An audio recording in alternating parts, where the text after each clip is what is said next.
Assalamualaikum.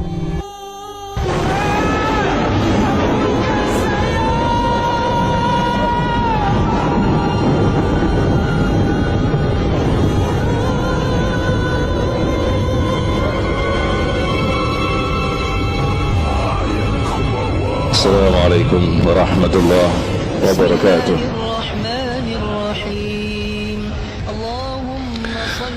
Alhamdulillah alladzi bi ni'matihi tatimmus shalihat. Nahmaduhu wa nasta'inuhu wa nastaghfiruh. Wa na'udzu billahi min shururi anfusina wa min sayyiati a'malina.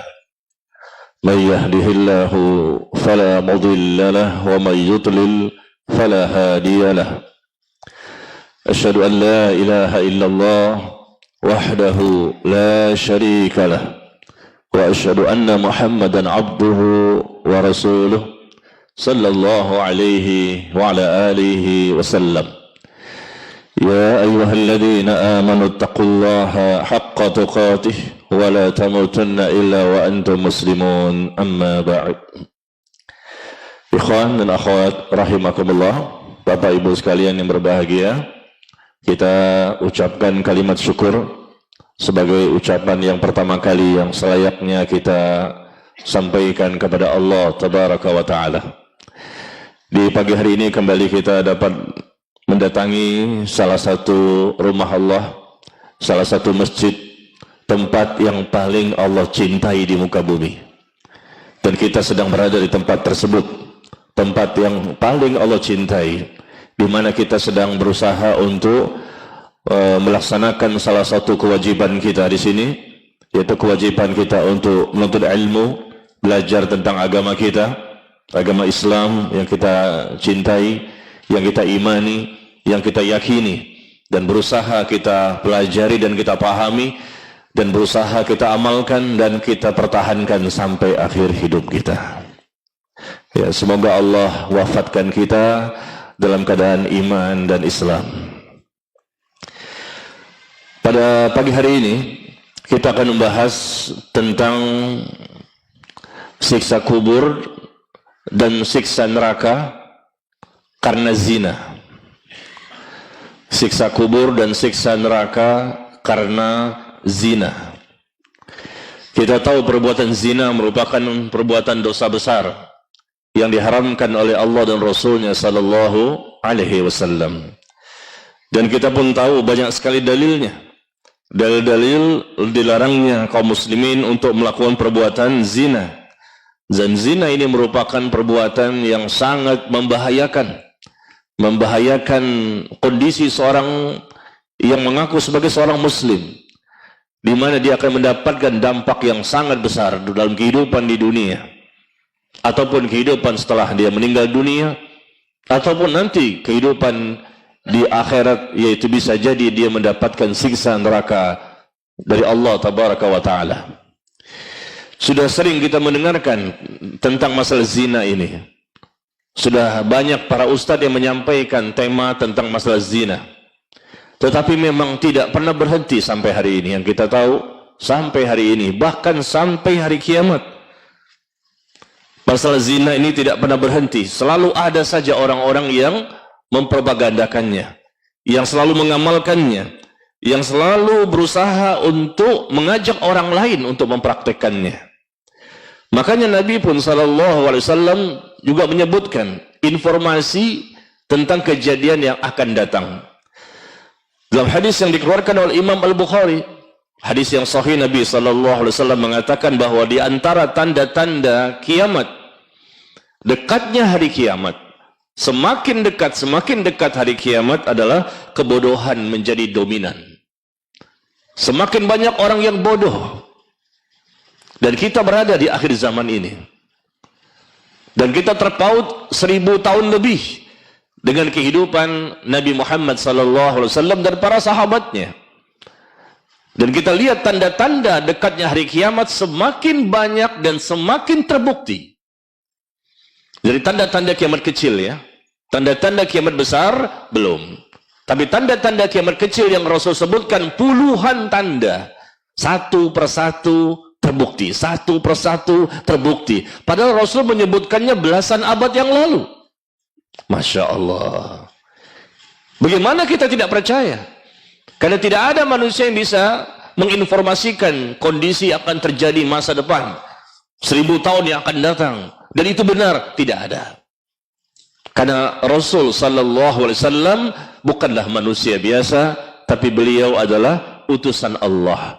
Wa ma yantiqu 'anil hawa in huwa illa wahyu yuha. Tidaklah beliau berkata dengan hawa nafsunya, tetapi beliau berkata dengan tuntunan wahyu.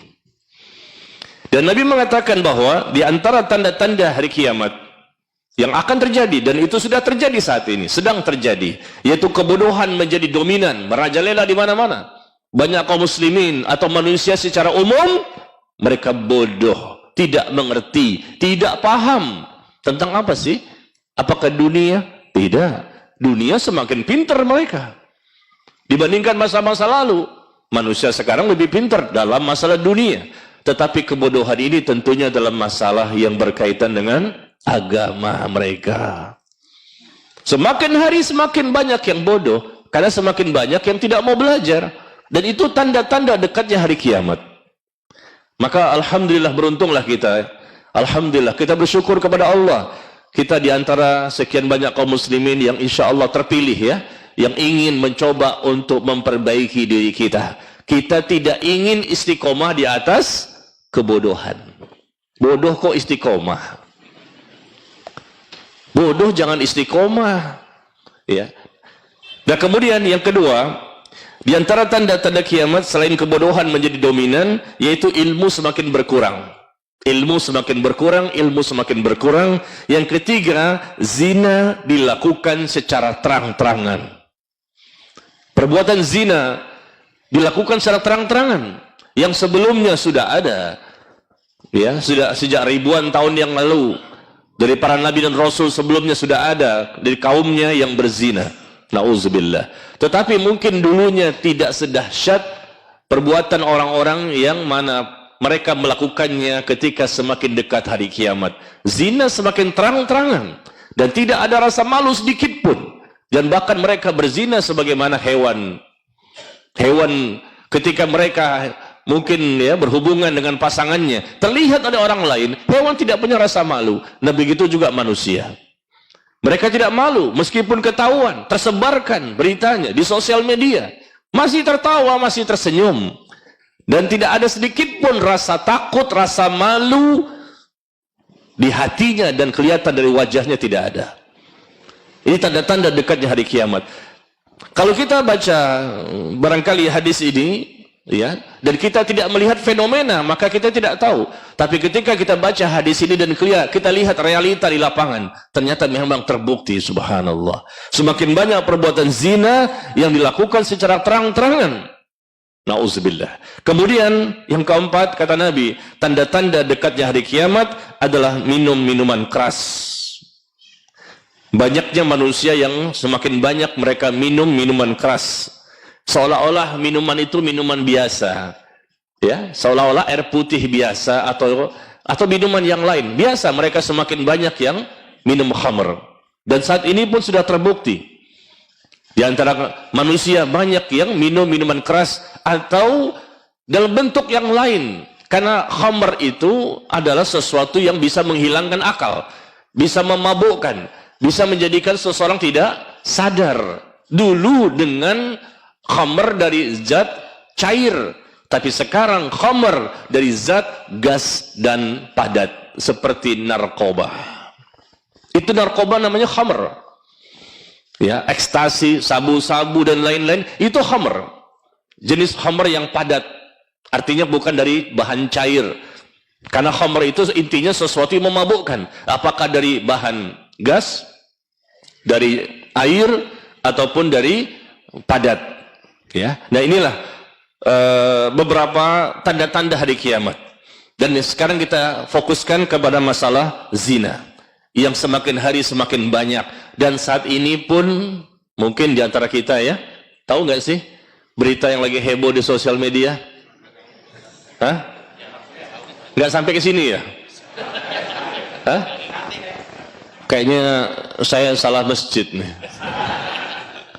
Karena ternyata Bapak dan Ibu nggak tahu berita yang lagi heboh saat ini kan, tentang masalah zina di Surabaya itu loh. Yang 80 juta. Hah? Nggak tahu? Ya Allah, afwan, mohon maaf. Karena Bapak dan Ibu ini jarang melihat sosial media, berita-berita. Karena di rumah itu Quran, hadis, Quran, hadis, Quran, hadis. Sehingga afwan ya. Kalau di antara Bapak dan Ibu tidak tahu berita, saya minta maaf. Minta maaf ya. Karena begitu banyaknya ayat dan hadis yang dibaca di rumah dan cukup di hatinya hanya akhirat. Betul? Betul? Iya, Masya Allah. Ternyata tahu semua beritanya. Ya.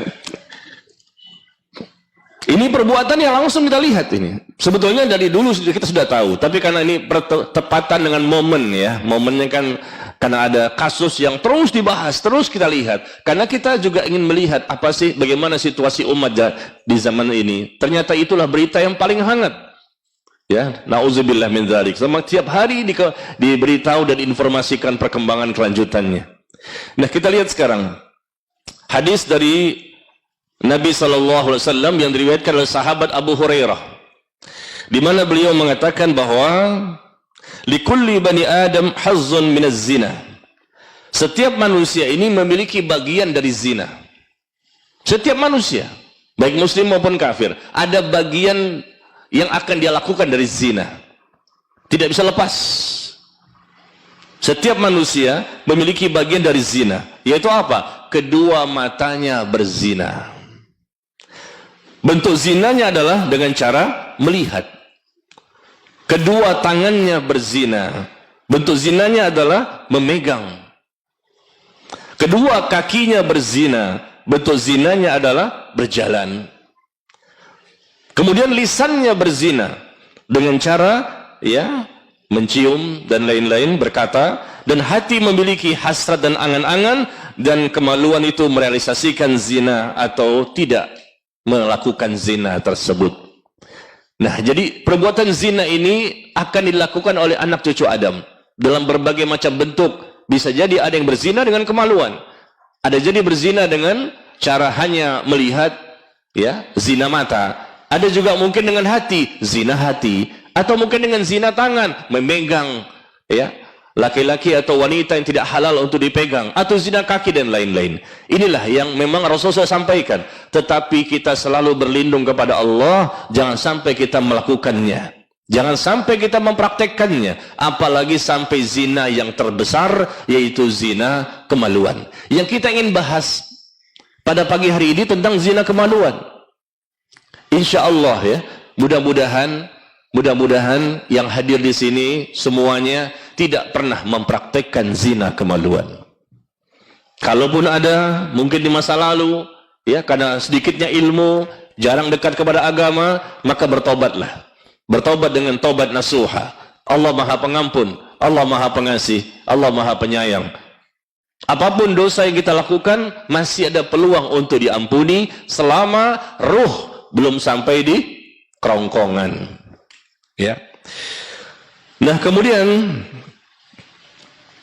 disebutkan bahwa dari para ulama, sebetulnya zina kemaluan ini awalnya berasal dari mata.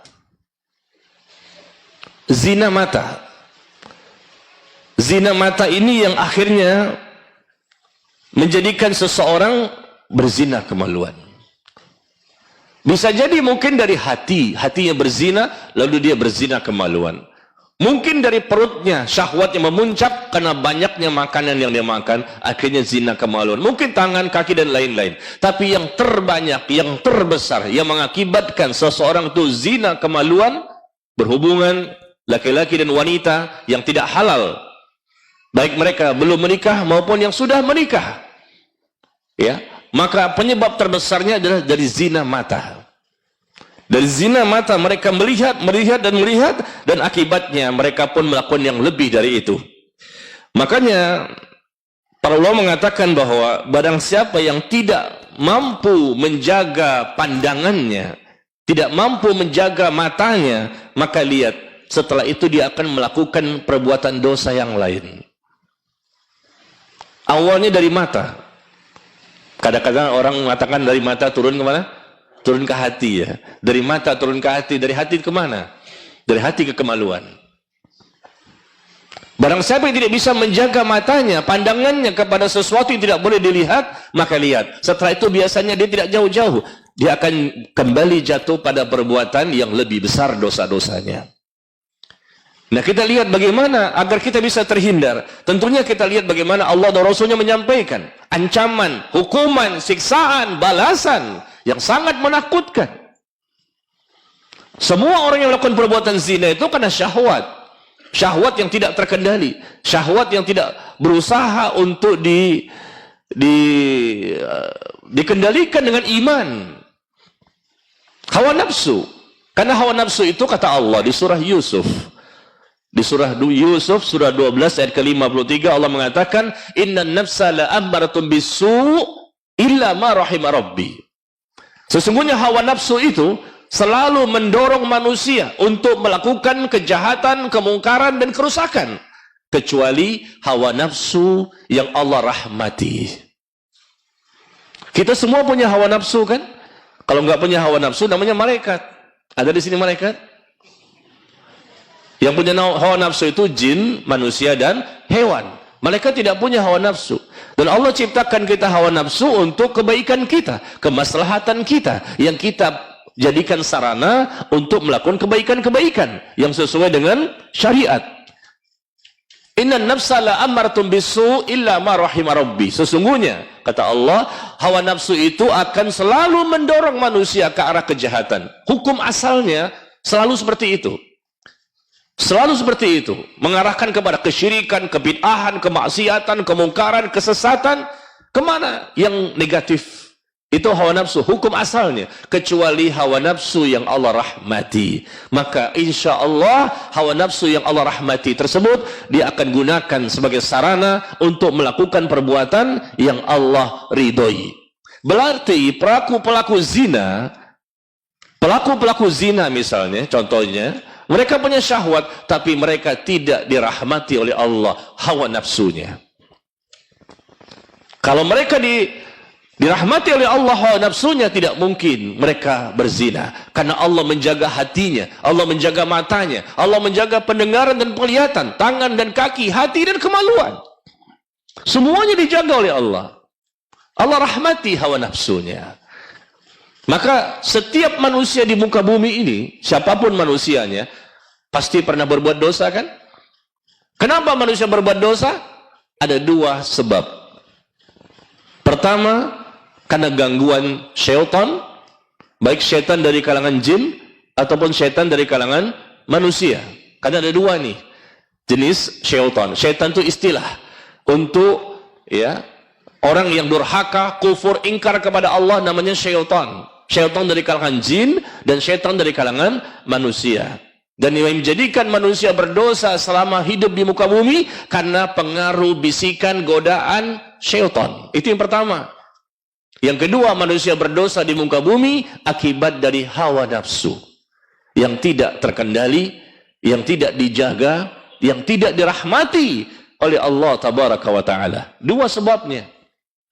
Makanya syaitan kadang-kadang mungkin bisa bicara, antum jangan suuzon sama ana nggak goda antum, tapi antum sendiri sudah jalan sebagai syaitan sendiri. Sesama syaitan jangan saling mendahului. Bisa jadi syaitan tidak menggoda, tapi hawa nafsu yang dimiliki oleh masing-masing manusia sudah memang jadi cikal bakal, pemacu, pematik, sehingga mereka sudah jalan sendiri untuk senang dengan perbuatan dosa dan maksiat, khususnya zina. Maka ikhwan dan akhwat sekalian, kita lihat ya bagaimana firman Allah di surah Al-Furqan. Di surah Al-Furqan, surah ke-25, ayat yang ke-68 dan 69.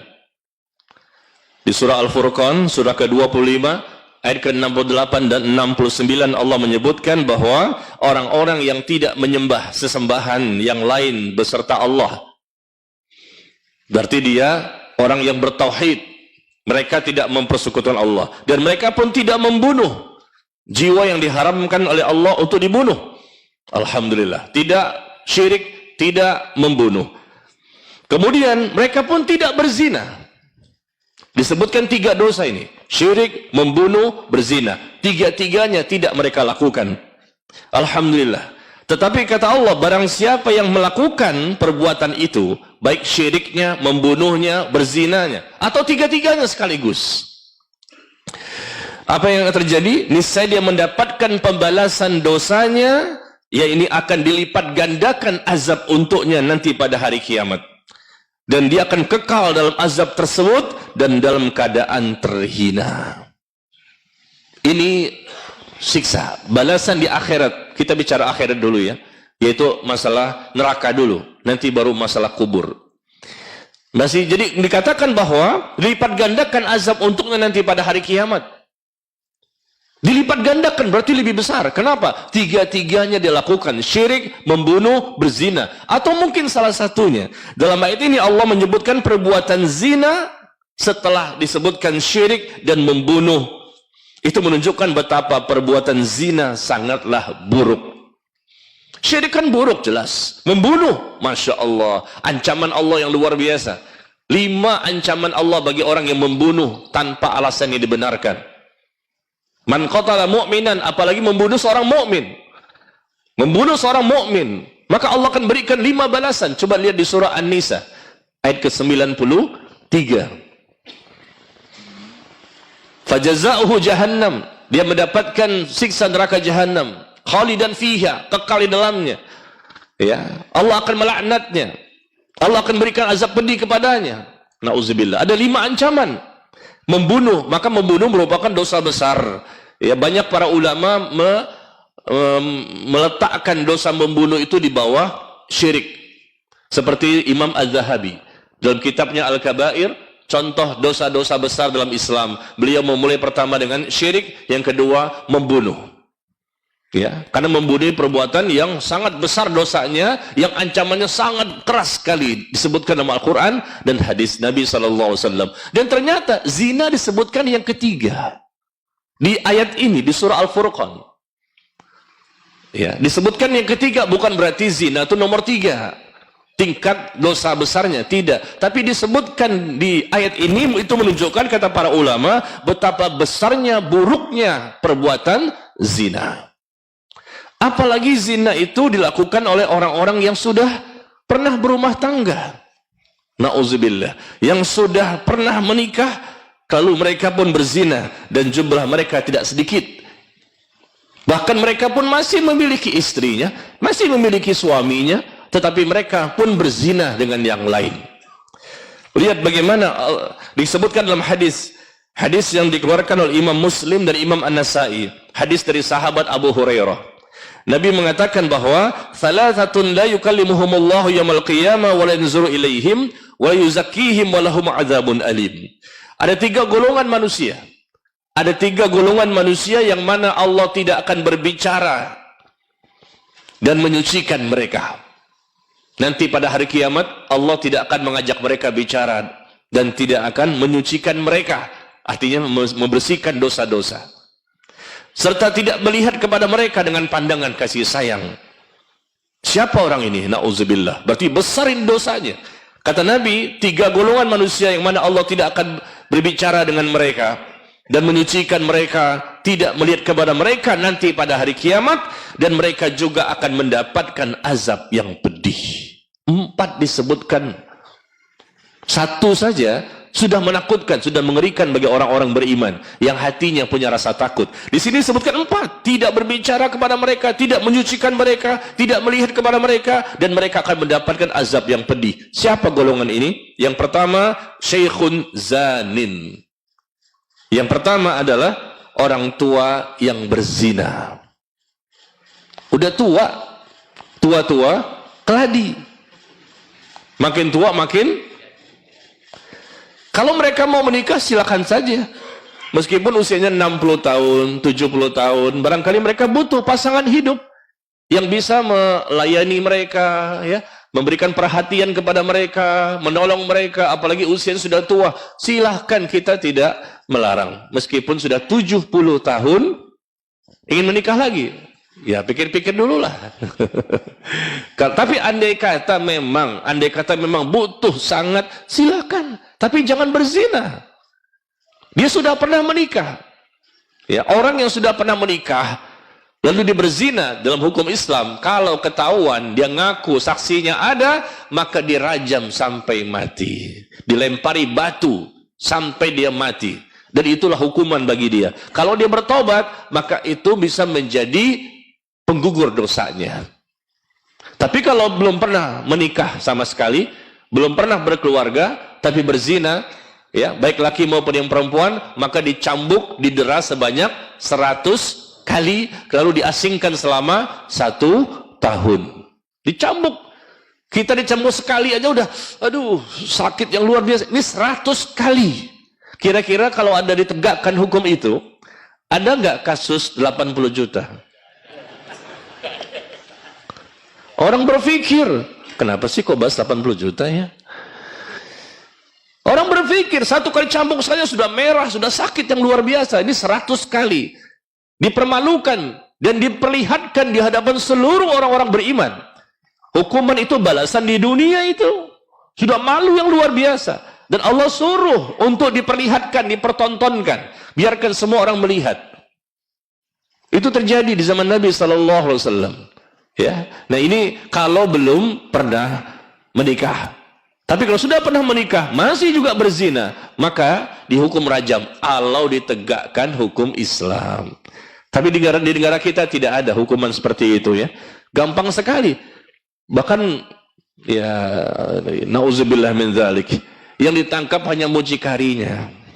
Tahu nggak mucikari? Keren ya. Istilahnya halus sekali, mucikari. Germo. Di zaman kita dulu, waktu masih dulu, berapa puluh tahun yang lalu, nggak pernah dengar nama mucikari. Sekarang masih, waduh, Masya Allah.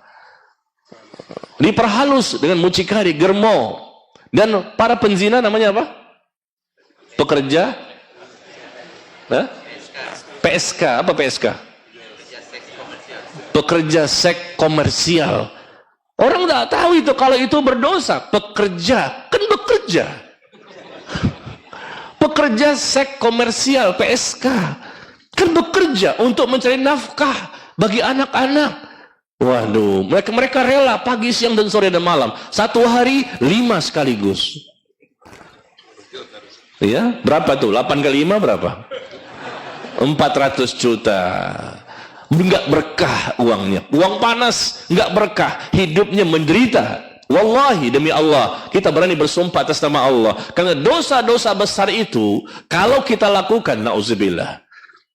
Meskipun dapat duit dari situ, apa dari zina, dari riba, dari apapun, makan harta anak yatim, tidak ada keberkahan, tidak ada ketenangan, tidak ada kebahagiaan.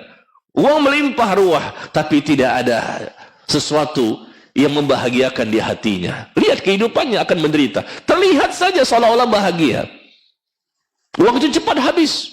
Dan dia pun akan ditimpakan balasan-balasan di dunia oleh Allah. Ditegakkan hukum, tidak ada. Dia merasa nyaman. Ya, siapa yang berbuat zina di Indonesia ini saat ini enak. Karena tidak ada hukumnya. Meskipun ketahuan, ketangkap, setelah itu lepas lagi. Hanya jadikan saksi saja. Datang saksi, tanya 9 jam. Ustaz tahu juga ceritanya. Tahu. Ikutin beritanya. Kalau saya kan beda dengan bapak dan ibu. Kalau saya kan baca. Kalau bapak dan ibu kan Quran hadis doang. Jangan samakan saya dengan bapak dan ibu dong. Iman kita beda. Karena bapak dan ibu sudah akhirat, dan akhirat. Tidak ada dunia di hatinya. Betul nggak sih? Hah? Separuh-separuh Pak. 50-50 ya. Masya Allah. Baik. Jadi balasan nanti di akhirat, di neraka jelas ya. Allah tidak berbicara dengan mereka, tidak menyucikan mereka, tidak melihat kepada mereka nanti pada hari kiamat, dan mereka pun akan mendapatkan azab yang pedih. Pertama, ya, syekhun zanin, orang tua yang berzina. Ya, orang tua nih. Yang kedua, raja. Wa malikun kadzabun, raja yang selalu berdusta. Pemimpin negeri, raja atau presiden, pemimpin tertinggi yang dusta terus, bohong, janji tinggal janji, ya, berdusta, dan orang pun banyak tahu kedustaannya. Lihat apa balasannya.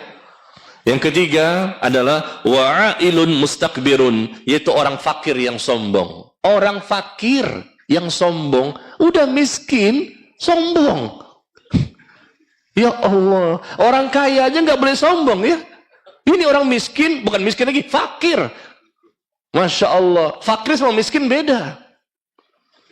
Miskin itu dia punya harta tapi nggak cukup untuk kebutuhan sehari-hari. Kalau fakir nggak punya harta sama sekali, lebih rendah, lebih sulit dibandingkan miskin. Nah ini lebih dahsyat ini kan, udah fakir sombong lagi. Apa yang mau disombongkan? Maka ini perbuatan yang tercela. Lihat ancamannya luar biasa ya, nauzubillah min dzalik. Maka ikhwan dan akhwat sekalian, berhati-hatilah kita dengan adanya perbuatan zina ini. Jangan sampai, alhamdulillah sampai hari ini kita tidak pernah melakukannya, tapi kita tidak tahu bagaimana besok, bagaimana lusa. Jangan mengatakan, oh saya sudah tua. Iya sudah tua, tapi siapa yang bisa menjamin? Siapa namanya? Sa'id bin Al-Musayyib rahimahullah, beliau ulama besar di zaman tabi'in, ulamanya para ulama. Ulamanya para ulama, Sa'id bin Al-Musayyib rahimahullah. Ketika usianya 84 tahun, 84 ya, matanya yang satu buta, yang satu lagi rabun. Sudah tua, ulama, mata buta satu lagi rabun. Apa kata dia? Tidak ada sesuatu yang lebih aku takuti dari fitnah wanita.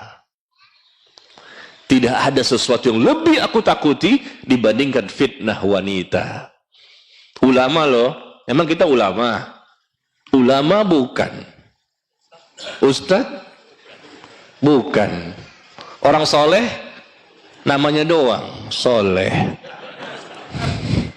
Iya. Dan ternyata usia kita pun tidak seperti beliau, 84 tahun. Mata pun tidak buta. Satu lagi tidak rabun. Betul-betul masih sehat. Maka kita jangan percaya diri dulu. Pede, saya nggak mungkin. Hati-hati. Katakan, ya Allah jagalah diriku. Jagalah kami ya Allah. Karena kita tidak tahu apa terjadi hari esok. Ya, para ustadz pun mendapatkan fitnah juga. Ya, sama, semua kita sama. Ada aja fitnah-fitnah seperti itu yang mengajak untuk melakukan perbuatan dosa besar. Nah, kemudian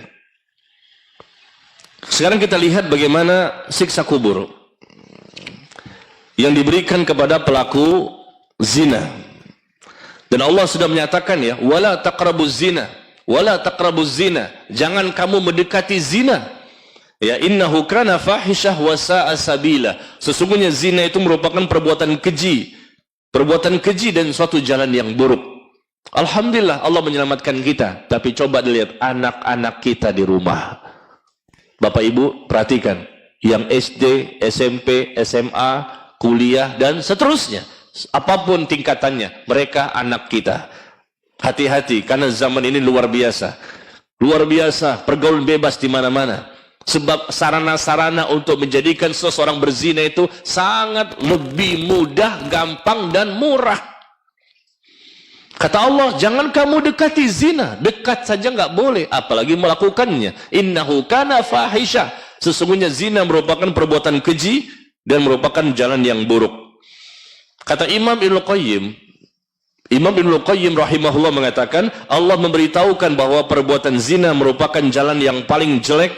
Karena zina merupakan sebab kehancuran, kefakiran di dalam dunia, siksa di dalam kubur, dan siksa yang sangat pedih nanti di akhirat. Berarti dibalas 3 nih. Perbuatan zina dibalas 3 siksaannya. Siksa di dunia, siksa di alam kubur, dan siksa nanti di akhirat. Di akhirat dilipat gandakan apabila Allah tidak memberikan ampunan kepada mereka. Terutama tadi yaitu orang tua yang seharusnya lebih fokus, lebih serius, lebih condong kepada akhirat, karena sebentar lagi dicabut nyawanya. Ini orang tua nih, udah bau tanah, mohon maaf nih. Tapi ternyata makin banyak perbuatan zina. Akhirnya makan apa? Obat penguat. Akhirnya apa? Jantungnya bermasalah, mati ketika sedang berzina. Rasain. Ya, itu su'ul khotimah atau husnul khotimah itu. Tapi matinya hari Jumat loh. Matinya hari Jumat loh.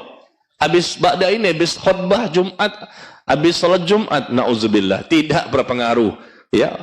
Jika Allah memberikan siksaan kepada siapapun yang Allah tidak ampuni, maka itu sangat mudah. Jadi Rasulullah sallallahu alaihi wasallam pernah berkata kepada malaikat Jibril dan malaikat Mikail. Ketika itu Rasulullah sallallahu alaihi wasallam dibawa oleh mereka untuk menyaksikan adanya siksaan-siksaan. Ya. Dan kemudian beliau bertanya kepada malaikat tentang apa yang beliau lihat. Maka dijawab oleh malaikat Jibril dan malaikat Mikail. Adapun orang-orang yang dalam keadaan telanjang, bertelanjang ya, ini nanti di sana bukan di sini. Orang yang telanjang baik laki-laki maupun wanita, yang engkau lihat sedang disiksa di dalam lubang, disiksa di dalam lubang seperti tungku ya, yang bagian atasnya sempit dan di bagian bawahnya luas. Yang di bawahnya terdapat api yang menyala-nyala, maka mereka adalah penzina. Di atasnya sempit, bawahnya luas, lebar, dan di bawahnya adalah api, seperti tungku gitu, dipanasin.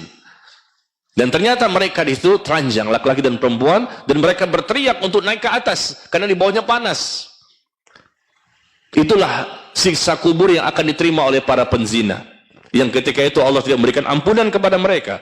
Dalam hadis yang lain, Abu Umamah Al-Bahili berkata, aku mendengar Rasulullah sallallahu alaihi wasallam bersabda, ketika aku sedang tidur, tiba-tiba datanglah dua laki-laki kepadaku, lalu mereka memegang kedua tanganku dan membawaku ke sebuah gunung yang menakutkan. Keduanya berkata, naiklah. Aku menjawab, sungguh aku tidak bisa melakukannya. Kedua orang itu berkata, kami akan memudahkannya untukmu. Kemudian aku naik hingga aku sampai pada puncak gunung. Tiba-tiba aku mendengar suara teriakan yang sangat keras. Aku bertanya, suara apakah itu? Keduanya menjawab, itu adalah lolongan para penghuni neraka. Kemudian dia membawaku pergi dan ternyata aku menjumpai sebuah kaum yang sangat membengkak. Rasul melihat ada kaum yang membengkak. Sangat busuk baunya, seakan-akan bau tempat pembuangan air besar. Maka aku bertanya, siapakah mereka itu? Mereka adalah kaum laki-laki dan wanita penzina. Nah, kemudian ini di mana bentuk siksaan seperti ini? Ditempatkan tempat yang bau dan busuk, yang sangat tidak enak berada di situ. Dan bahkan mereka pun dipanaskan dengan api. Disebutkan ini di manakah? Hadis ini mimpinya Nabi yang merupakan wahyu baginya. Kalau Nabi bermimpi, itu wahyu. Kalau kita bermimpi, belum tentu, dan bahkan tidak mungkin wahyu. Ya, karena kita bukan Nabi dan Rasul. Ya. Bisa jadi mimpi kita dari Allah, atau mungkin dari syaitan, atau mungkin dari jiwa kita yang sering memikirkan sesuatu, kebawa sampai ke mimpi. Tapi Rasul bermimpi dan mimpi beliau wahyu. Karena itu sesuai dengan kenyataan. Dan hadis ini bisa dijadikan sebagai nas, dalil yang jelas akan adanya siksa kubur. Dan ini adalah perkataan dari Al-Hafidh Ibnu Hajar Al-Asqalani rahimahullah di kitabnya Fathul Bari.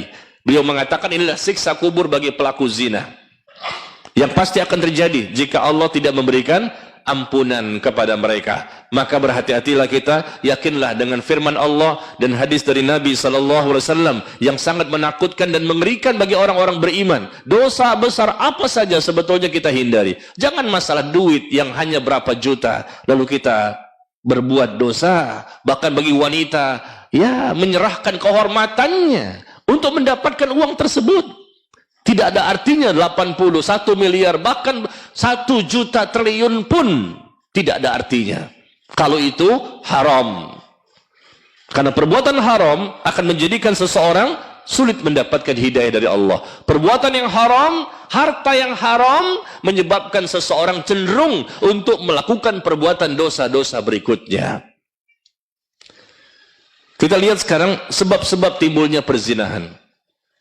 Kenapa terjadi perzinahan? Ada beberapa sebab ya. Kenapa ada zina lagi, zina lagi? Ada prostitusi, ada pelacur, ada gigolo. Maaf ya, kita sebutkan ini istilah-istilah yang beredar di masyarakat. Bukannya wanita saja, laki-laki pun banyak yang diminta oleh ya wanita-wanita untuk menjadi gigolo. Nauzubillah. Dan mereka dibayar, siap. Dan Allah melihat, malaikat melihat, dicatat perbuatan mereka. Dan Allah terkadang memberikan waktu, tempo kepada mereka, waktu untuk bisa bertaubat. Diberikan lagi usia, ternyata mereka tidak semuanya bertaubat. Apa penyebab yang menjerumuskan seseorang jatuh kepada perbuatan zina? Yang pertama, sebab pertama yang menjerumuskan seseorang jatuh kepada perbuatan zina karena bersolek, berhias, dan keluarnya wanita dari rumah. Bersolek, berhias, dan keluarnya wanita dari rumah dengan terbuka auratnya. Ini penyebab pertama. Semakin banyak wanita yang keluar dari rumah, terlihat auratnya oleh laki-laki yang bukan mahram, mereka bersolek, mereka berhias, mereka menunjukkan, mempertontonkan keindahan wajahnya, kecantikan tubuhnya, bagusnya pakaiannya, dan makan memakai wangi-wangian. Masya Allah, dari berapa meter sudah tercium wanginya. Ini menyebab pertama, kenapa zina semakin banyak? Karena wanita keluar dengan cara seperti itu, sehingga terfitnah laki-laki. Ibu-ibu, dengar gak bu? Maka ibu-ibu tidak boleh bersolek, berhias dengan hiasan yang berlebihan, bahkan memakai wangi-wangian ketika datang di masjid ini. Nggak boleh. Kalau ada, maaf ya, andai kata ada ibu-ibu yang memakai pakaian dengan bersolek, berhias yang berlebihan, yang bisa menimbulkan fitnah, bahkan memakai wangi-wangian, maka pulang saja. Karena bisa mengganggu konsentrasi ikhwan yang ada di depan, termasuk ustadznya. Oh ngaji atau main sinetron? Ini kita lagi berusaha mendekatkan diri kepada Allah. Kita sedang mau beribadah nih. Datangnya kita duduk seperti ini ibadah loh. Bukan sholat saja ibadah. Duduk kita ini sedang ibadah. Makanya kalau orang sholat meninggal dunia, husnul khatimah. Dan kalaupun kita duduk seperti ini, ada yang meninggal dunia, insya Allah husnul khatimah juga. Ada yang mau? Kita doain nih. Ada yang mau nggak sekarang meninggal dunia? Ya. Yang jelas Bapak Ibu duluan, saya belakangan. Ya. Dan kata Nabi SAW, seorang wanita yang mengenakan wangi-wangian, pakai wangi-wangi parfum ya, lalu dia melewati sekumpulan laki-laki agar mereka laki-laki ini mencium aroma harum wangi-wangiannya yang dia pakai, maka perempuan tersebut adalah zaniyah. Fahiya zaniyah, dia adalah pelacur, penzina, pelacur. Saya tidak mau pakai PSK. Ngapain bekerja? Seks komersial, PSK, pelacur. Itu istilah bagi mereka, karena mereka memang orang yang hina dalam pandangan Allah tabaraka wa ta'ala, dan layak untuk mendapatkan hukuman. Pakai wangi-wangian ini, sengaja dia untuk supaya laki-laki terfitnah oleh dia. Sengaja, dia pun lewat di tengah-tengah laki-laki. Tercium semua kan, terbakit syahwat. Sebetulnya dia penzina, dia pelacur. Meskipun belum terjadi zina kemaluan, tapi Rasul sudah menyebutkan demikian. Jadi terjadinya zina itu pertama akibat bersolek, berhias, dan keluarnya wanita dari rumah dengan terbuka auratnya. Dan ternyata saat ini ada wanita yang tidak keluar rumah, tapi kelihatan dia bersolek, kelihatan dia berhias, meskipun tidak tercium aroma parfumnya. Di mana? Di sosial media. Di mana itu? Statusnya coba lihat di WhatsApp. Wah, kelihatan tuh di Instagram, ya, di WhatsApp-nya. Tahu juga Ustadz, ya tahu kan kelihatan. Kelihatan tuh gambarnya, lagi gaya-gayanya lagi di mana.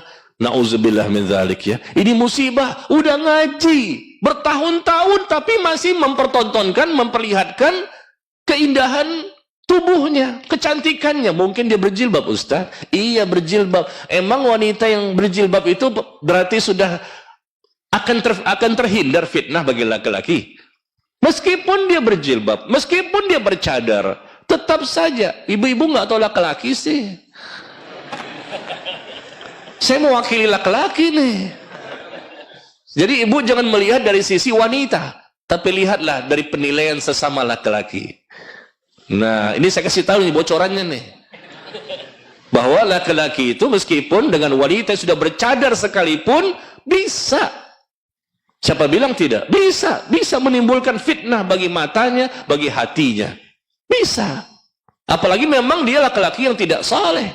Tidak ada usaha untuk membentengi hatinya, imannya sangat mudah jatuh menjadi qalbun marid, hatinya berpenyakit. Timbullah sesuatu untuk mengajak wanita itu melakukan perzinahan. Saya mengajar di tempat lain, di Bintaro. Tahu Bintaro? Jakarta. Tahu Bintaro? Masa tahu sini doang, biji bubur. Iya, ada pertanyaan dari kertas kepada saya. Pak Ustadz, saya sudah mengikuti kajian sunnah, alhamdulillah. Pertanyaan dari seorang akhwat yang sudah berjilbab, tapi dia di kantor bekerja dan ternyata tidak ada tempat yang terpisah dengan lawan jenisnya. Suka dengan seorang ikhwan dan dia bercerita bahwa, Pak Ustadz, saya minta maaf, saya telah berzina dengan ikhwan tersebut. Kami sudah sama-sama ngaji sunnah. Yang ikhwannya sudah ngaji, yang akhwatnya sudah ngaji. Tapi karena mereka hidup, ya kerja sama-sama di kantor tersebut, sering ketemu, wah aman lah. Kan satu berjenggot tuh, tempel tok, jenggotnya dikit kan.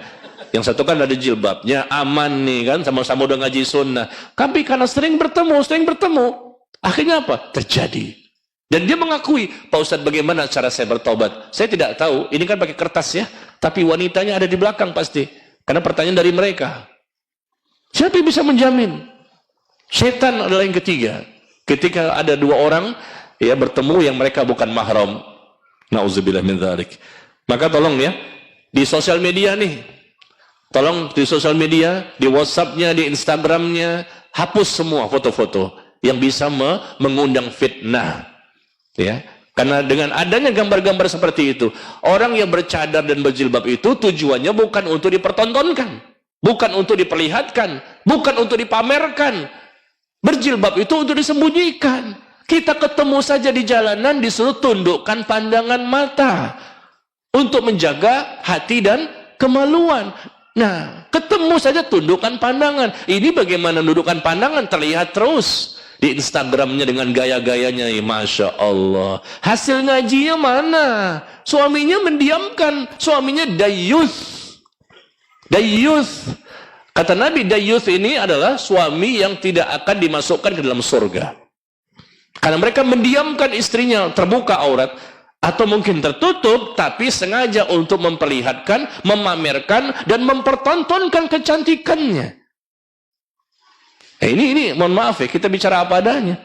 Termasuk ya jamaah saya juga ada itu, para ibu-ibunya yang udah ngaji dengan saya bertahun-tahun masih memamerkan kecantikannya. Emang cantik sih memang. Iya, tergoda nggak? Ya insya Allah enggak lah. Kan di rumah ada stok. Meskipun cuma atu-atunya. Iya, Masya Allah. Dan saya nasihati, ini terjadi, maaf, saya buka. Saya menasihati ibu tersebut, Bu, jangan memamerkan, mempertontonkan, memperlihatkan gaya-gaya wajah dan badan ibu di Instagram. Hapus itu semua. Followernya ratusan orang. Laki-laki banyak di situ. Fotonya banyak banget. Dia udah ngaji dengan saya bertahun-tahun sudah ngajinya. Kok Ustaz bisa tahu? Nah, itu off the record. Iya. Ada yang memberitahu pada saya buka tuh, ketikin namanya, keluar, gambar dia semua, followernya banyak. Saya nasihati, Bu, di dosa ini nggak boleh. Mana hasil ngaji selama ini? Mana suaminya? Kan saya gurunya, malu dong. Terus apa yang terjadi? Saya diblokir.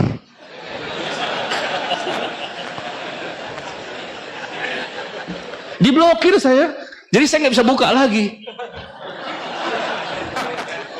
Saya nasihati baik-baik, tapi diblokir, nggak bisa buka lagi. Buka nggak bisa. Jadi nama saya udah tercantum diblokir. Tapi orang lain masih bisa buka, khusus saya nggak bisa.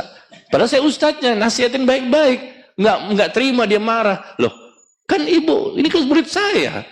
Saya tahu tempat tinggal di mana, suaminya saya tahu, anaknya saya tahu. Ya Allah, itulah ya. Lihat jamaah udah bertahun-tahun loh. Berapa lama? 10 tahun ngaji dengan saya. Ibu itu 10 tahun ngaji dengan saya. Ternyata hasilnya tetap mempertontonkan kecantikannya dan keindahannya. Ya, na'udzubillah. Mana hasil 10 tahun? Itu kan tempat lain.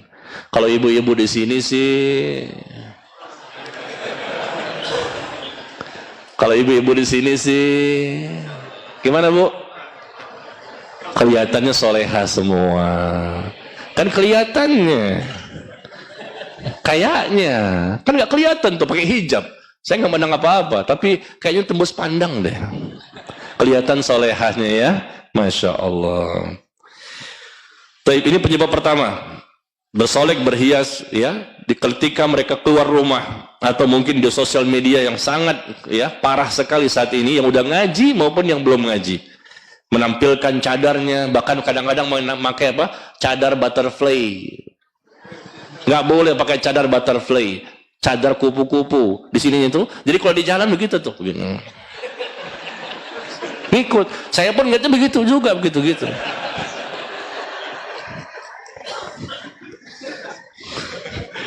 Karena si ibu ini pakai cadar, modelnya model butterfly, telinganya itu kayak melambai kayak telinga gajah gitu loh, modelnya. Jadi kalau di berjalan tuh begitu. Jadi ketika saya lihat, saya begitu juga ngeliat. Dan ketika dia berjalan seperti itu, tertiup angin, itu bisa ke atas. Bisa terbang. Ya Allah. Cadar biasa aja lah, jangan lebay amat. Amat aja nggak lebay. Itu ya. Yang kedua, kenapa seseorang bisa jatuh kepada perzinahan? Karena mereka melembah lembutkan suaranya. Ya, ada seorang wanita yang melembah lembutkan suaranya atau tulisan-tulisannya di media sosial yang menggoda dan membuka pintu-pintu fitnah. Ya, lemah lembut, mendayu-dayu. Waduh, luluh hati itu. Wah, kesempatan nih. Kapan lagi? Ya. Dan ini berbahaya sekali karena mereka melembah lembutkan suara. Jangan, biasa saja. Gimana? Begini. Nggak usah lemah lembut dengan ustadznya pun nggak boleh. Gimana kabarnya ustadz? Aduh. Saya pernah begitu juga. Hati saya langsung begitu juga. Ngikut. Ya Allah, ini gimana sih ibu? Sama ustadznya pun nggak boleh ngomong gitu. Biasa aja. Ustadz gimana kabar? Baik. Nggak usah dayu-dayukan. Ustadz manusia loh. Ya, untung ada stok. Jangan melemah lembutkan suara atau dengan tulisan-tulisan di media sosial yang menggoda dan membuka pintu-pintu fitnah ya. Kemudian yang ketiga, ya berkhalwat, berdua-duaan. Kenapa terjadinya zina? Ya, peluang perzinahan di mana-mana sampai hari kiamat. Karena berkhalwat, berdua-duaan dengan orang yang bukan mahram. Ya, ketika berdua-duaan laki-laki dan wanita yang bukan mahram, yang ketiga siapa? Yang ketiganya syaitan.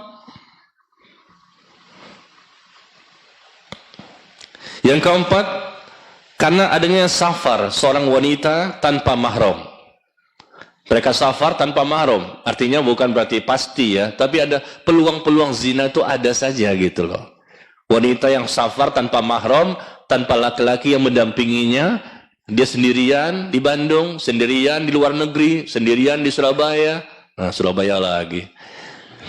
Ya, itu bisa membuat ya membuka peluang-peluang untuk seseorang mendapatkan peluang untuk berzina. Nauzubillah min dzalik. Saya pun pernah ditawari. Nauzubillah. Di Surabaya juga. Dulu tapi ketika masih muda.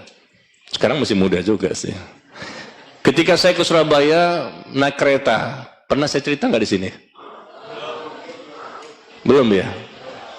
Dulu pernah naik kereta dari Jakarta ke Surabaya, ada urusan, turun di mana tuh? Turi ya, Pasar Turi ya, Pasar Turi. Sampai di situ saya naik beca, Pak, antarkan saya ke hotel terdekat, karena saya punya urusan. Hatta dari stasiun kereta Pasar Turi, antarkan ke hotel terdekat. Diantarkan sama tukang beca. Di sini Pak hotelnya. Oh iya, berapa? Saya bayar. Pak, kenapa? Mau enggak? Hah? Mau apa Pak? Tukang beca ini nawarin. Nggak ngelihat apa?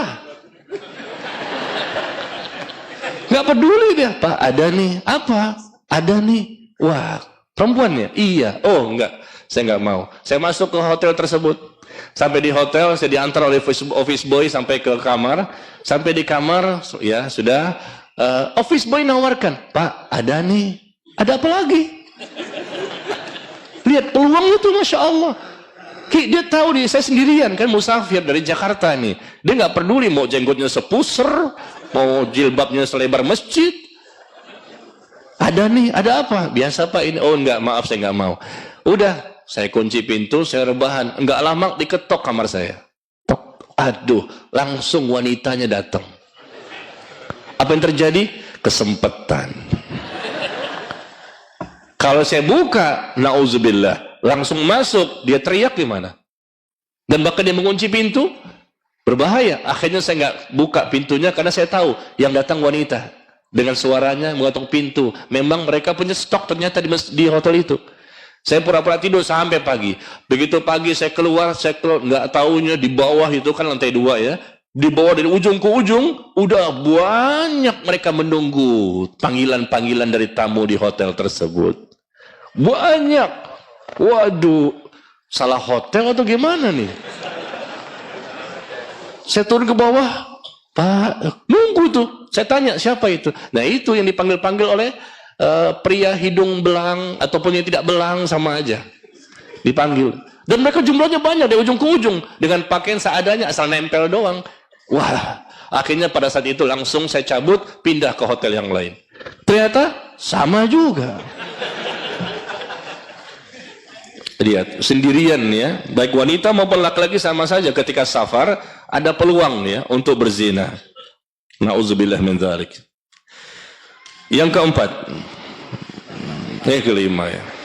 Yang kelima, penyebab terjadinya zina adalah karena memandang gambar-gambar atau foto-foto mereka lawan jenis ya. Ataupun satu jenis, memandang wanita atau memandang laki-laki. Foto-fotonya dan gambar-gambar mereka, dan di sini media sosial paling banyak ya, mudah diakses. Kita lihat bagaimana gambar-gambar dan foto-foto tersebut di video-video sangat banyak, apalagi di handphone kita ini kan paling gampang.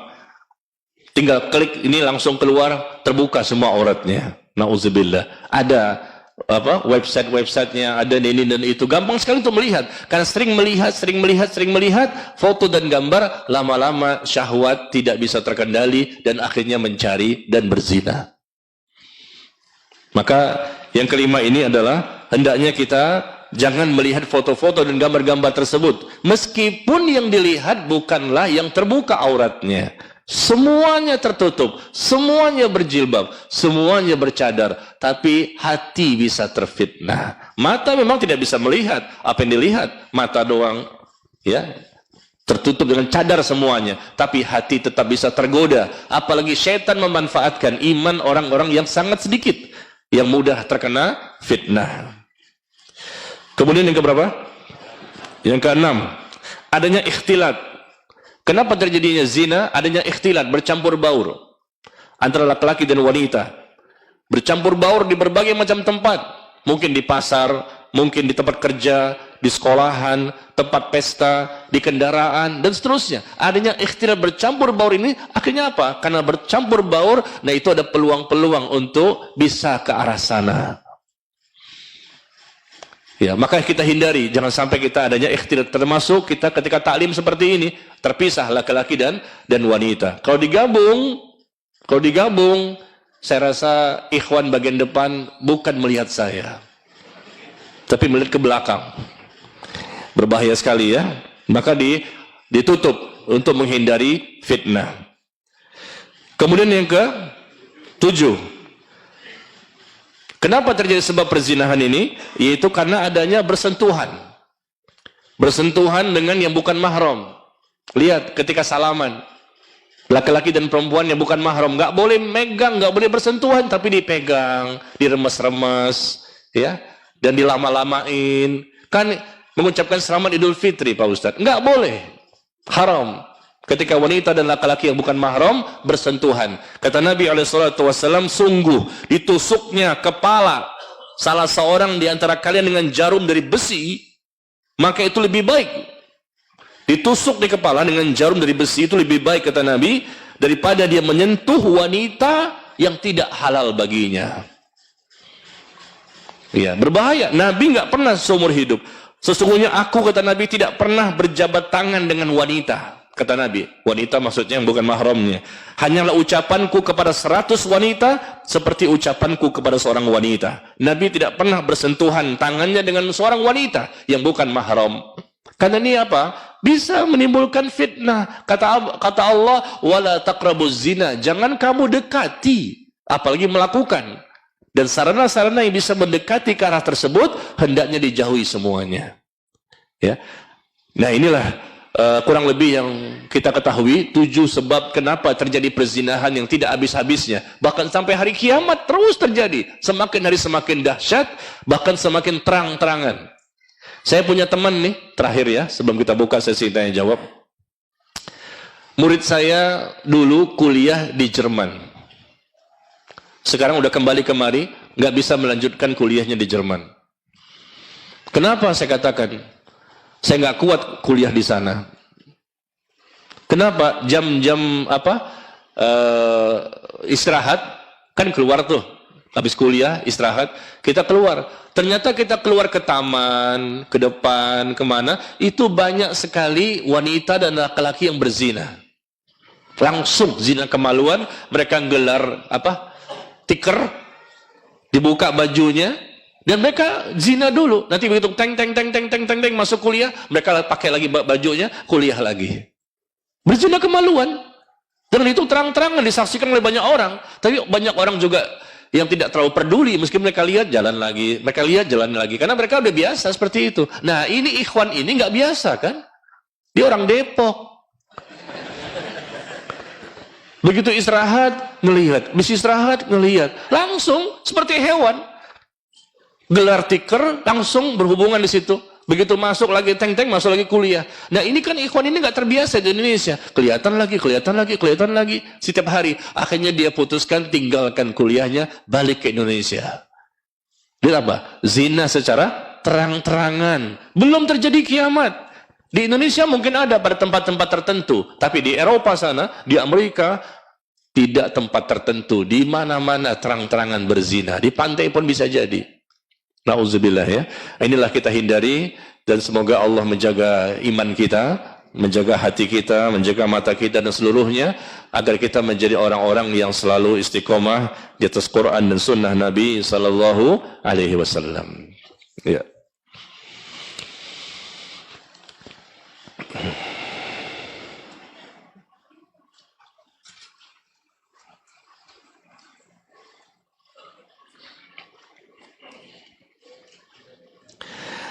Pertanyaan pertama adalah, Assalamualaikum warahmatullahi. Assalamualaikum warahmatullahi. Waalaikumsalam warahmatullahi. Warwab bukan salam, salah itu, bukan doa. Kalau mau doa sebutin semuanya. Jadi jangan tersinggung ya. Kalau saya jawabnya sama dengan tulisan. Ustadz, bagaimana kalau kita punya istri? Tuh, ibu-ibu dengarkan nih. Bagaimana kalau kita punya istri yang sulit sekali untuk beribadah? Salat pun tidak teratur. Pakai jilbab juga nggak mau. Saya sudah menasihati dengan pelan-pelan karena dia orangnya sangat keras. Apa yang harus saya lakukan? Apa saya harus bersabar terus? Atau harus dengan cara agak keras? Sedangkan pernikahan saya sudah 7 tahun. Dan bagaimana ya pertanggungjawaban saya nanti di hadapan Allah nanti? Nikah sudah 7 tahun ya.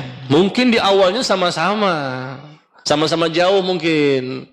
Karena kalau dari awalnya memang dia sudah ngaji, tentunya cari akhwat yang sudah ngaji juga kan. Biasanya begitu dong. Ya. Dia sudah ngaji sunnah, cari akhwat yang sudah manhajnya benar, akidahnya benar, ibadahnya benar, cek dan recheck, tabayun dulu. Ya mungkin dulunya si ikhwan ini barangkali ya, dulunya juga sama gitu loh, sama-sama juga jauh dari agama, tiba-tiba dalam perjalanan dia dapat hidayah. Suaminya dulu, istrinya belum, maka bersabarlah.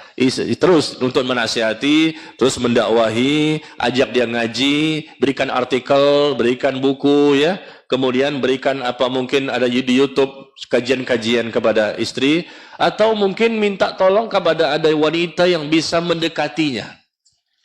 Bisa untuk menjadi teman karibnya. Biasanya suami nggak mempan, tetapi sesama teman cepat terwarnai. Tiba-tiba berubah tuh istri. Masya Allah. Ya, maka kita coba dengan berbagai macam cara. Di samping kita doa juga, terus mendoakan pasangan hidup ya. Jangan tergesa-gesa, karena memang awalnya sama dulunya kan. Ya biasanya begitu. Maka coba dengan beberapa cara yang syar'i. Tapi apa? Kalau seandainya sudah berusaha maksimal, semua cara sudah dilakukan, sekian lama sudah tidak bisa, maka tinggal kembali kepada keputusan sang suami. Boleh dicerai? Boleh. Ceraikan? Boleh. Ya, kalau memang segala usaha sudah dilakukan, mumpung masih mungkin anak baru 1, 2 atau mungkin masih sedikit ya, masih 7 tahun, masih 8 tahun ya, jangan terlalu lama lagi karena memang sepertinya tidak ada lagi usaha untuk berubah. Pakai jilbab pun nggak mau, terbuka aurat ya. Salat pun nggak teratur. Waduh, salat aja ini kan paling utama, nggak bisa ditinggalkan. Di antara semua ibadah, salat yang paling besar keutamaannya. Maka tapi jangan terburu-buru ya, coba dinasihati terlebih dahulu.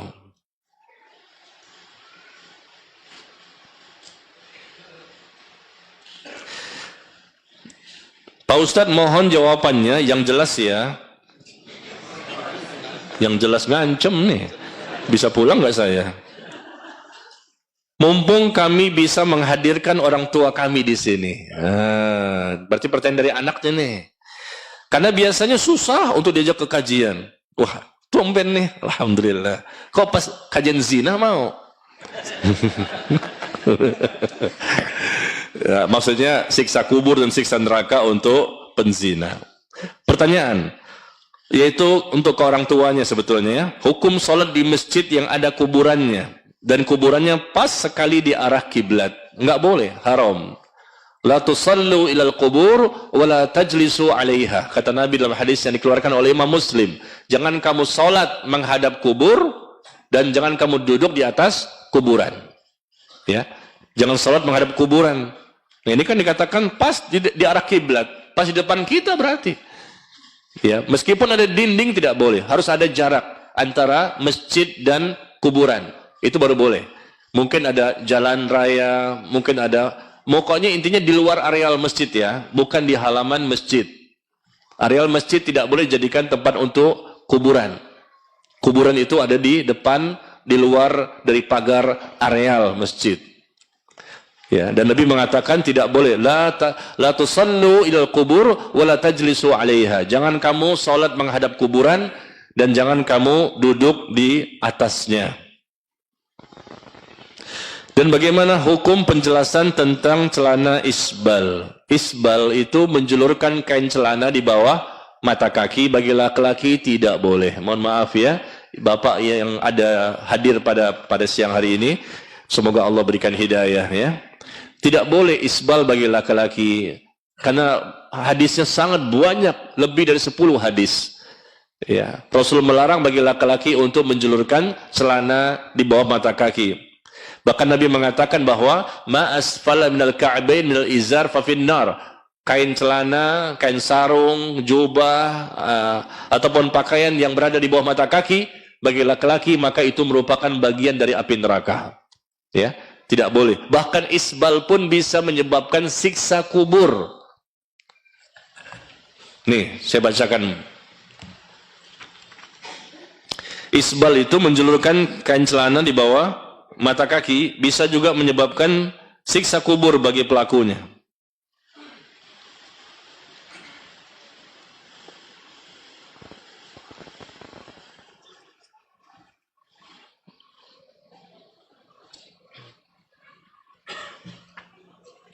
Di mana Nabi SAW bersabda, hadis, ya, Rasulullah bersabda, hadis dari Abdullah bin Umar radhiyallahu anhu, "Bainama rajulun mimman kana kibalakum yajurru izarahu minal khuyala."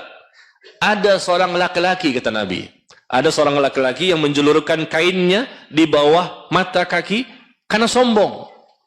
Karena sombong dijulurkan kain celananya atau pakaiannya di bawah mata kaki. Maka kata Nabi, Allah pun membenamkannya ke dalam bumi. Ini kejadian masa lalu. Allah benamkan dia ke dalam bumi, maka dia pun meronta-ronta, ya, karena tersiksa di dalam bumi tersebut, dalam kubur, sampai hari kiamat. Sampai hari kiamat. Ini hadis yang dikeluarkan oleh Imam Al-Bukhari. Hadis sahih. Sekali lagi, ada seorang laki-laki yang menjulurkan kainnya di bawah mata kaki karena sombong, lalu Allah membenamkannya ke dalam bumi, ya, dibenamkan seperti di Petobo itu, ya, kejadian kemarin di Sulawesi di Petobo, ya, tiba-tiba blum, dibenamkan seperti itu. Ini kejadian juga pernah di masa lalu. Allah benamkan dia ke dalam bumi karena dia isbal celananya dan sombong juga. Maka dia meronta-ronta karena tersiksa dalam bumi tersebut, di dalam kubur sampai hari kiamat. Karena sombong. Lah saya kan nggak sombong Pak Ustadz. Ini kan karena sombong. Tapi Rasul juga menyebutkan dalam hadis yang lain bahwa meskipun tidak sombong, tapi isbal itu sudah merupakan bagian dari kesombongan. Meskipun nggak punya niat sombong, dengan berpakaian seperti itu saja sudah sombong, kata Nabi. Kata Nabi, naikkan kain sarungmu, irfa' izarok, naikkan kain sarungmu sampai, ya, di atas mata kaki, kalau sampai pertengahan betis, ya. Kalau engkau enggan, maka sampai mata kaki. Jauhilah isbal dalam memakai kain sarung atau yang lain, karena isbal itu adalah kesombongan, dan Allah tidak menyukai kesombongan. Mau lari kemana kita? Ya, maju kena, mundur kena. Pakai sombong, tidak ada kesombongan. Para sahabat itu nggak sombong. Tapi tetap Rasul memerintahkan mereka, irfa' izar. Ketika Rasul bertemu Abdullah bin Umar, angkat kain sarungmu. Bertemu lagi sahabat lain, angkat kain sarungmu. Bertemu lagi, angkat kain sarungmu. Rasul nggak nanya, kamu lagi sombong apa enggak nih? Lagi sombong apa enggak? Enggak. Pokoknya ketemu, angkat. Rasul pun, pakaiannya pun diangkat dari mata kaki. Apa Rasul sombong? Rasul nggak sombong. Tapi beliau pun mengangkat, ya, kain sarungnya di atas mata kaki. Ya, mudah-mudahan dengan hadirnya di sini, insya Allah pulang dipotong. Apanya? Ya, celananya, bukan kakinya, ya.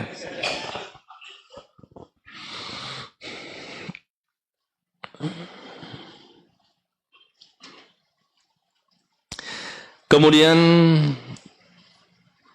jika ada seorang penzina terkena penyakit dan itu terjadi berulang-ulang, kemudian dia berobat ke seorang dokter, yang mana dokter tahu kalau dia ini terkena penyakit karena berzina. Apakah dokter tersebut ikut berdosa karena mengobati penyakit si penzina? Dosa nggak? Ya enggak lah. Ya justru dokter itu mengobati sekaligus mendakwahi. Kamu jangan berzina.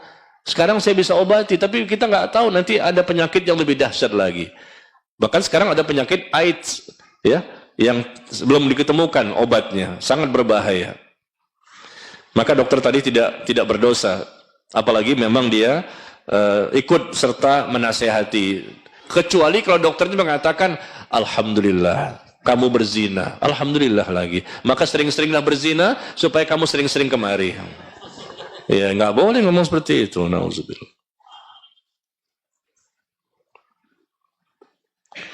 Bolehkah mengumumkan sesuatu di masjid sebelum atau sesudah sholat fardu? Diumumkan apa nih? Mengumumkan sesuatu sebelum dan sesudah sholat fardu. Yang diumumkan apa? Hah? Ada kajian gitu? Atau apa? Kalau diumumkan hal-hal yang positif nggak masalah. Setelah sholat fardu ya, nggak masalah diumumkan, barangkali memang momennya tepat, mumpung banyak orang, karena susah ya untuk menyampaikan itu pada kesempatan yang lain, nggak masalah ya. Barangkali sebelum sholat dikasih tahu bahwa selesai kita sholat fardu ini ada kajian di masjid. Mohon kepada jamaah yang hadir bisa ikut serta mendengarkan kajiannya. Nah, itu boleh-boleh saja mengajak sebelum sholat fardu. Karena biasanya kalau setelah sholat mereka udah kabur dan mereka pun nggak tahu kalau di situ ada kajian. Nah, yang nggak boleh apa? Nggak boleh itu sebelum dan sesudah sholat fardu diumumkan. Ntar malam jangan lupa ya, di rumah bapak ini pada isya kita tahlilan. Nah, itu yang nggak boleh. Kita ada selamatan kematian. Hadir ya, ini ada 40 hari kematian saudara fulan. Nah, itu nggak boleh mengajak orang kepada selamatan kematian. Karena nggak ada tuntunannya. Anak wanita angkat dinikahkan oleh ayah angkat sebagai wali, sah enggak nikahnya? Suaminya enggak tahu kalau istrinya adalah anak angkat, boleh enggak anak yang telah dinasabkan kepada bapak?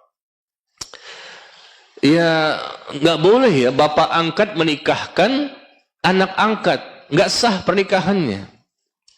Tidak sah pernikahannya. Bapak angkat bukan bapak kandung. Yang menikahkan itu wali si wanita. Bapaknya, kakeknya, pamannya, saudara kandungnya, keponakannya, ya mahram dari sang wanita yang boleh untuk menikahkannya. Bapak angkat bukan mahram. Anak angkat boleh menikah dengan bapak angkat bahkan. Ya, jadi nggak boleh, nggak sah kecuali mahramnya, mungkin bapak kandung nih ada di Surabaya, sedangkan pernikahannya di Jakarta. Misal nih contoh, andai kata bapaknya ternyata sakit dan tidak ada mahram yang lain yang bisa mewakilkan dia. Tapi di Jakarta ada bapak angkat, maka bapak kandung memberikan perwakilan. Ya, minta kepada siapa yang ada di Jakarta menjadi wakilnya dia untuk menikahkan. Maka dia tunjuk bapak angkat tersebut, itu boleh. Tapi selama tidak ada izin, nggak ada pembicaraan, tiba-tiba jadi wali aja, nggak sah pernikahannya. Ya, maka kalau pengen jadi wali, ya minta izin dulu sama wali dan wali yang ada itu lebih berhak, jangan diem aja. Tadi kan kasusnya kalau andai kata wali tersebut tidak ada yang lain, ada cuma bapak doang, ternyata dia pun sakit, nggak bisa ke Jakarta, maka dia serahkan perwaliannya ya kepada orang lain, yaitu bapak angkatnya ya. Ya, karena pernikahannya kalau tidak ada persetujuan, ya, tidak ada perwakilan dari yang sah, maka pernikahan pun tidak sah. Ya, apa yang terjadi? Nikah ulang. Dinikahkan ulang oleh wali yang sebenar-benarnya.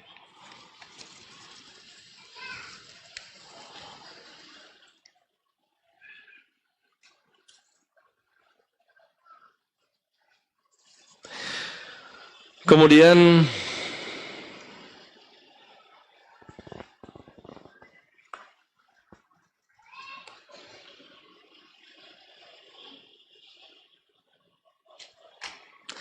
bagaimana resikonya tobatnya kita maksiat penglihatan di junub? Maksudnya apa sih?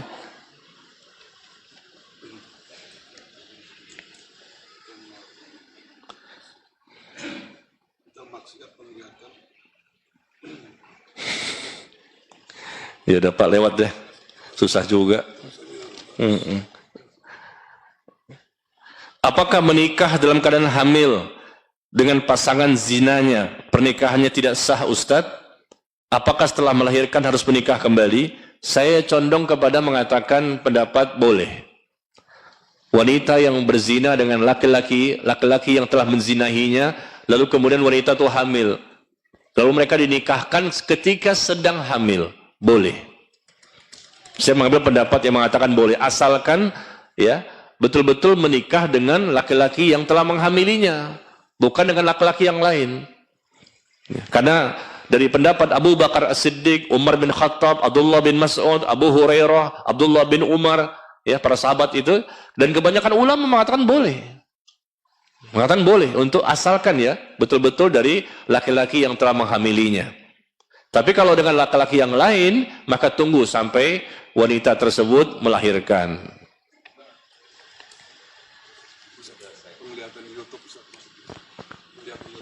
Oh, di YouTube. Ustadz, bagaimana resikonya taubatnya kita maksiat penglihatan di YouTube?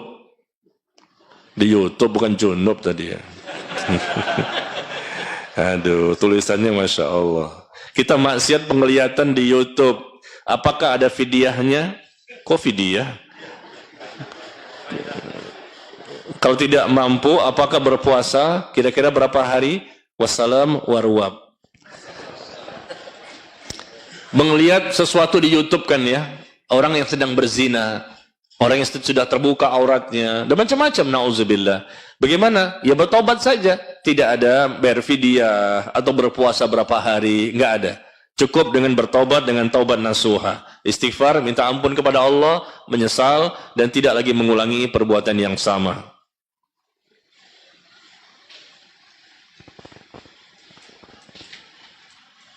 Bagaimana sebaiknya saya hadir dengan menanggung malu, atau saya tidak hadir dalam acara pernikahan anak saya?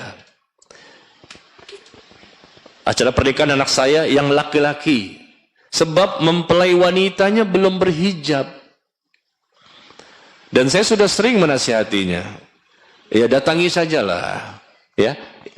Biar bagaimanapun itu anak laki-laki ibu. Ternyata menantunya ini ya ternyata belum berhijab. Dengan ibu hadir ya untuk menunjukkan pada mereka bahwa ada perhatian, ada kasih sayang.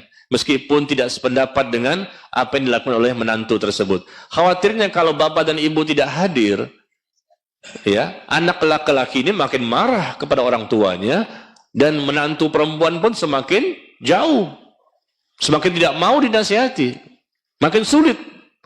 Ya, perlahan-lahan lah, step by step. Memang yang paling pertama itu anak laki-lakinya dulu. Jangan semua disalahkan kepada wanita tersebut, calon menantu. Yang salah kan anak ibu, anak bapak, laki-laki. Kalau memang dia soleh, nggak mungkin pilihannya seperti itu kan? Berarti yang salah, coba evaluasi. Ternyata anak sendiri. Kalau anak sudah bagus, tentunya pendidikan dari orang tua kan? Pasti insya Allah dia akan milih yang soleha, yang tertutup auratnya. Jadi memang si calon menantu ini salah. Ketika acara pernikahan pun mungkin dia terbuka auratnya. Tapi jangan semua disalahkan ke dia saja. Sebetulnya yang paling salah itu siapa? Orang tuanya. Nggak mau datang lagi. Udah salah, nggak mau datang lagi. Kok begitu Ustaz? Iya dong. Kalau orang tuanya benar, otomatis pendidik anak laki-lakinya benar. Dan ketika benar anak laki-lakinya, otomatis milihnya wanita berjilbab. Karena anak itu durhaka, anak itu bermaksiat, anak itu nakal, bandel, liar, buas, dan lain-lain. Biasanya yang paling besar kontribusinya adalah orang tua. Biasanya, dari kecil mereka nggak mendidik anak menjadi anak yang soleh dan soleha. Berarti yang salah orang tua dulu. Coba evaluasi apa yang telah diberikan. Bagaimana pendidikannya, bagaimana perhatiannya, bagaimana kepeduliannya, apa yang telah disampaikan tentang agama ini. Anak bisa jelek karena orang tua. Sebelum anak itu durhaka kepada orang tua durhaka terlebih dahulu kepada anak. Jangan anak saja yang durhaka, orang tua pun bisa durhaka, zalim. Ya, dan itu yang kita lihat di masyarakat. Sebagian besar terjadinya ya kemaksiatan, termasuk apa tuh? Perzinahan kemarin ya di sosial media. Kenapa? Orang tuanya. Coba dia kemana aja? Kenapa bisa seperti itu? Anak punya kontribusi, saham dosanya ada, iya, betul. Dia udah dewasa, iya. Tapi orang tuanya lebih. Dialah dari kecil yang mendidik, ya. Dialah yang paling bertanggung jawab. Kenapa anaknya berzina? Dialah yang paling besar dosanya. Karena kalau dia sudah sudah maksimal, andai kata, itu lain lagi masalahnya. Dia udah maksimal mendidiknya, perhatian secara agama, kiat-kiatnya bagaimana mendidik anak, udah dilakukan, nggak berubah juga. Itu apa boleh buat? Berarti yang salah bukan orang tua. Tapi kenyataannya di lapangan, di masyarakat, umumnya karena orang tua. Bukan karena maksimal, memang belum maksimal, atau tidak sama sekali memberikan pendidikan yang islami.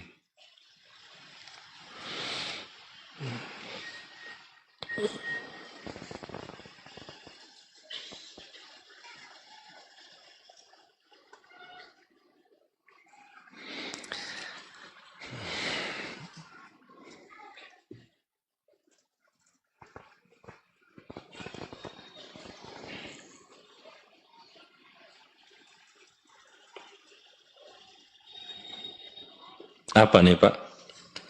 Saya di sini apa?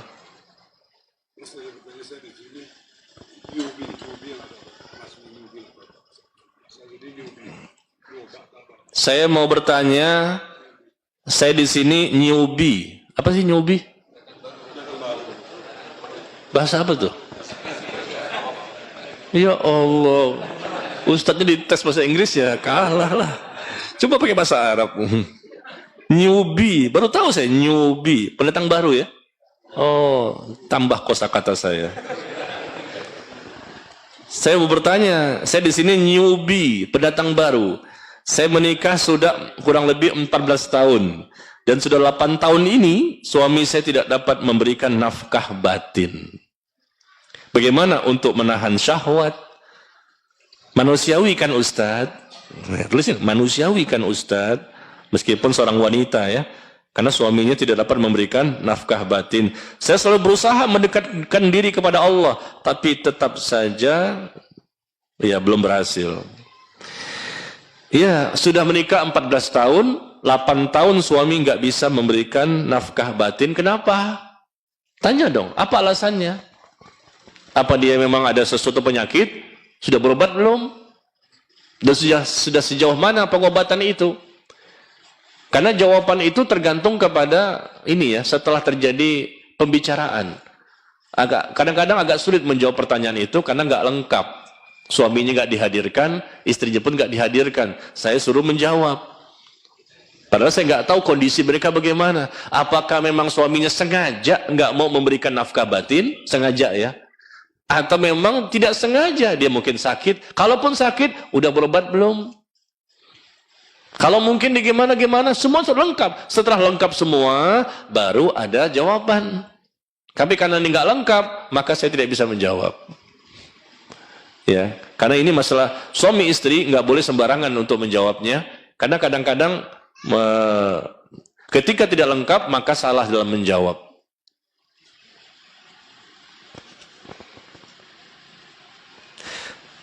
Saya dulu mempunyai aksesoris seperti kalung dari batu-batu, mutiara, bros, dan sekarang insya Allah saya sudah tidak memakainya lagi. Saya bingung sebaiknya saya apakan Ustadz? Apakah saya kasih teman, tapi kan nanti dia akan memakainya? Apakah saya jual saja? Apakah saya simpan saja? Apa itu? Batu-batu, mutiara, bros, kalung ya. Ya, sebetulnya masih bisa dipakai. Jangan dipakai keluar rumah. Pakai saja di hadapan mahram.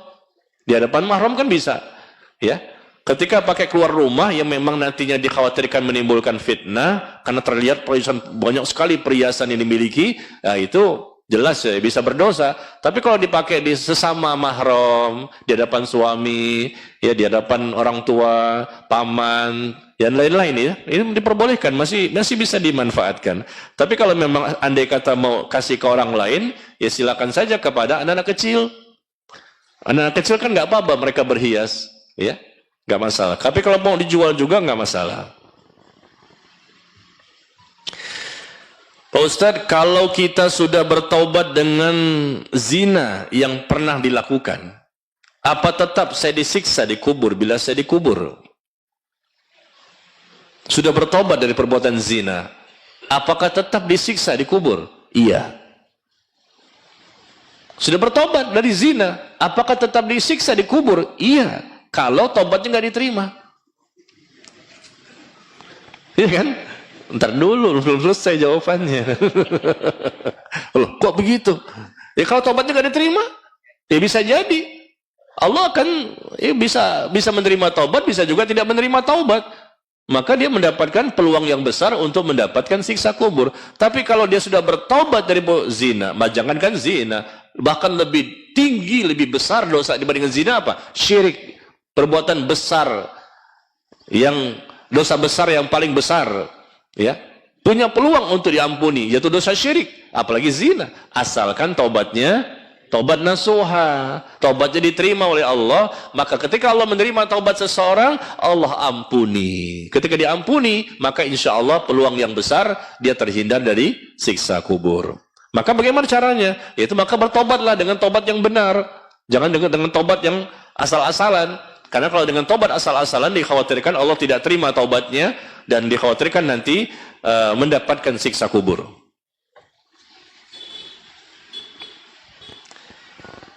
Bolehkah membuka jilbab kerudung kepada keponakan laki-laki hasil dari hamil di luar nikah?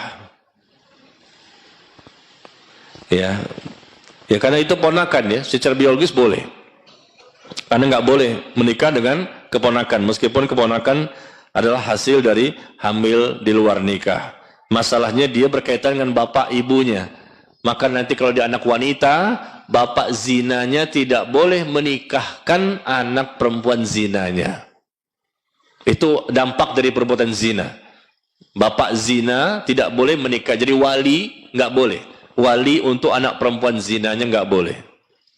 Lalu anak zina ini nasabnya ke ibu, bukan kepada bapak. Dan dia pun tidak mendapatkan warisan dari bapak. Ya. Anak zina tidak berdosa, tapi mendapatkan dampak dari perbuatan orang tua. Kemarin saya ditanya di Blok M Square. Tahu Blok M Square? Jakarta. Saya ditanya kemarin di sana, Pak Ustadz, katanya saya dengar, kaunon, katanya kila wakola. Katanya anak zina itu nggak bisa jadi soleh dan soleha. Apa benar? Siapa bilang? Kata dosen saya. Waduh, berat ini. Dia bilang, anak zina nggak bisa menjadi soleh dan soleha. Sampai kapanpun, nggak bisa. Karena dia tuh terlahir sebagai anak zina. Nggak bisa jadi soleh dan soleha. Wah, ini mana dalilnya? Saya kan nggak ada dalilnya. Jika memang dia berusaha untuk jadi soleh insya Allah. Jika Allah berikan dia hidayah, jadi soleha. Kenapa bisa memastikan bahwa anak zina nggak bisa jadi soleh dan soleha? Nggak boleh ngomong seperti itu. Zina itu di bawah syirik kan? Syirik dosa besar yang paling besar. Zina masih di bawah. Perbuatan orang yang melakukan perbuatan dosa syirik aja dulunya, lalu dia bertobat dengan tobat nasuha. Setelah itu dia bisa menjadi soleh dan soleha. Coba Bapak dan Ibu lihat, sahabat Nabi itu mantan kafir bukan? Sahabat Nabi, Umar, Utsman, Ali dan lain-lain mantan kafir kan? Mantan kafir berarti mereka pelaku kesyirikan. Tapi mereka masuk Islam, mereka bertobat, jadinya apa? Luar biasa. Masya Allah. Jauh di atas kita, imannya, ilmunya, amalnya. Orang bertakwa, padahal mantan kafir loh. Dan dosa syirik dia lakukan. Ya, maka tidak boleh mengatakan bahwa anak zina yang pelaku kesyirikan saja, yang kafir saja ketika dia bertobat masih ada peluang untuk bisa bertakwa. Apalagi teman masalah anak zina yang sebetulnya bukan hasil dari perbuatan dia, tapi orang tuanya yang salah. Maka bisa jadi ketika memang dia berusaha menjadi baik, maka peluang yang besar dia menjadi anak yang soleh dan soleha.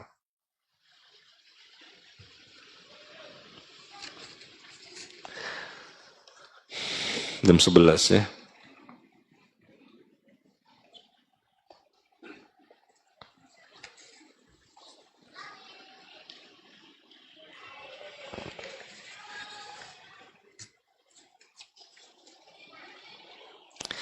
Jika seorang dahulu pernah berzina, tetapi dia bertaubat dengan cara menikah.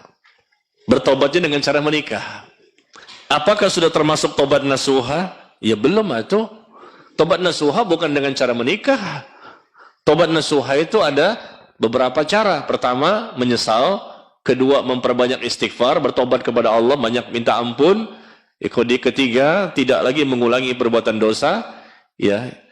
Yang keempat, minta maaf kepada orang yang pernah disakiti atau dizolimi dan mengembalikan barang orang lain yang pernah diambil. Yang kelima, bertobat pada waktu pintu tobat masih terbuka. Yang keenam, yang keenam ini nih, banyak beramal soleh setelah bertaubat. Tunjukkan kepada Allah, banyak sekali amal soleh dilakukan setelah bertobat. Itu bukti bahwa tobatnya adalah tobat yang insya Allah akan diterima. Andai kata seseorang itu bertobat dengan cara memperbanyak amal soleh yang selama ini ditinggalkan, maka Allah pun akan ampuni dosa-dosanya. Dan kita bisa lihat penjelasan tersebut ya. Dalam Al-Quran juga ada, di hadis juga ada penjelasan Allah mengampuni orang-orang yang bertobat dengan tobat nasuha. Yang ketujuh, ikhlas. Ya.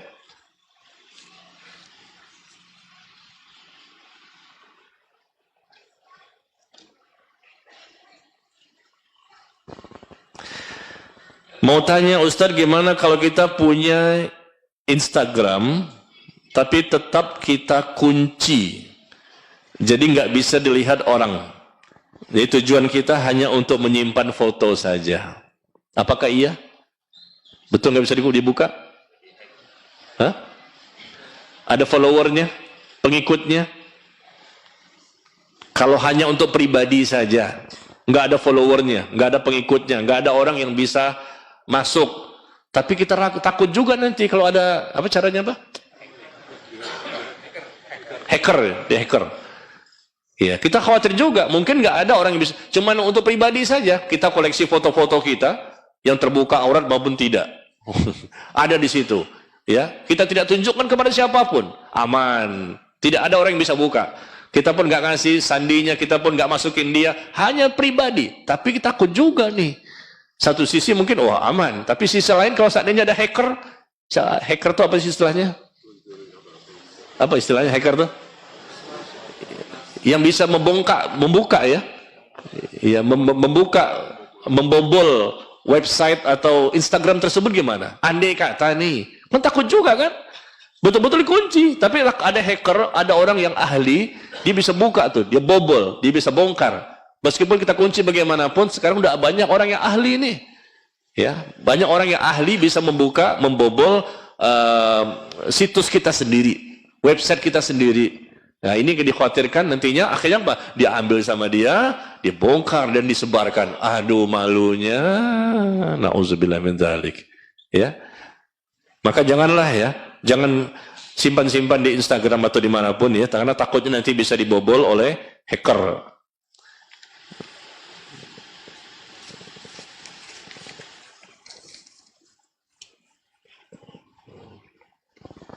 Saya safar berdua dengan saudara perempuan.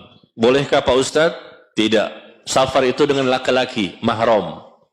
Orang laki-laki yang tidak boleh menikah dengan dia. Itulah yang menemani dia selama safar ya. Bukan dengan saudara perempuan. Laki-lakinya pun laki-laki yang sudah berakal, sudah balir. Boleh nggak safar dengan bawa anak kecil laki-laki umur 5 tahun? Nggak boleh.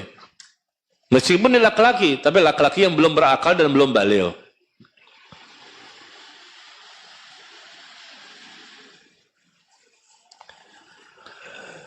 Ustadz, bagaimana dengan pelakor? Pelakor itu apa? Perebut laki-laki orang. Apakah sama dengan penzina? Dia zolim dengan menghancurkan kebahagiaan rumah tangga orang lain. Apakah istrinya akan mendapatkan pahala? Karena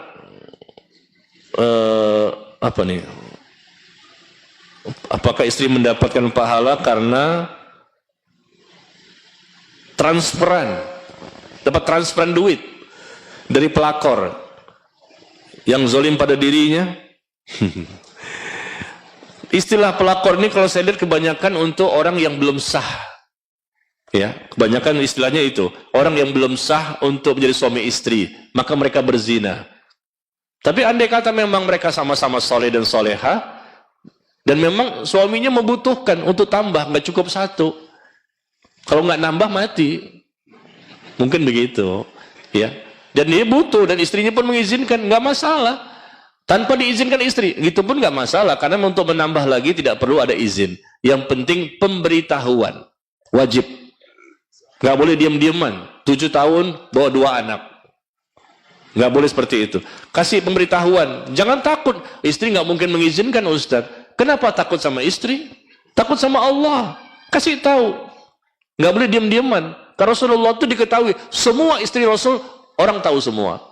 Siapa istrinya Abu Bakar? Orang tahu semua. Berapa orang jumlahnya? Riwayatnya ada sejarahnya. Berapa jumlah istri Umar bin Khattab? Orang tahu semua. Berapa jumlah istri Utsman bin Affan? Orang tahu semua. Nggak ada yang tersembunyi. Jadi kalau sembunyi-sembunyi itu nggak syar'i, nggak sesuai sunnah. Saya tahu teorinya, meskipun prakteknya kagak. Ngomong di situ begini, ya, ngomong di sini begitu, situ begini. Ya, tapi di luar sama aja, insya Allah. Bagaimana dengan pelakor? Jadi kalau perebut laki-laki orang, ya. Kalau memang sama-sama dia soleh dan soleha, memang dia butuhkan, nggak masalah sebetulnya. Bukan merebut laki-laki orang, tapi memang dia ingin berpoligami. Poligami itu halal. Nggak boleh disebut poligami itu haram. Kenapa? Pelakor. Nggak boleh. Haram. Karena poligami itu syariat. Diizinkan oleh Allah. Jika memang ada kebutuhan. Itu solusi. Hanya solusi bagi yang mau. Bagi yang memang membutuhkan, bagi yang mampu. Ya, tapi kalau tidak mampu, tidak membutuhkan dan tidak mau, ya sudah nggak apa-apa, satu saja. Sehidup dan sesurga. Gitu. Cukup satu sajalah, satu di Cibubur. Satu di Cibubur. Terus satu di Cibubur, sisanya di surga. Gitu dong. Betul nggak, Bu? Terjadi ijma.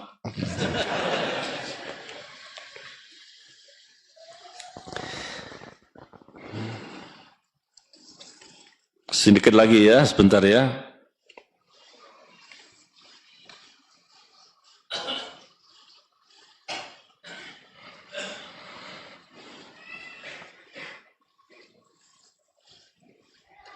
Apakah kalau zina hati, tangan, dan lisan termasuk dalam golongan yang dibenci Allah? Ataukah termasuk dalam 4 golongan yang dipaparkan, tidak diajak bicara oleh Allah? Yang maksudnya tidak diajak bicara oleh Allah tadi adalah zina kemaluan, ya. Orang tua yang berzina, bukan zina mata, zina kemaluan. Itu ancaman sampai 4 tadi kan, luar biasa. Zina kemaluan. Tapi kalau sekedar zina hati, zina tangan, zina lisan, dosa juga. Cuman tingkatan dosanya tidak sebesar dosa tingkat zina kemaluan. Ya.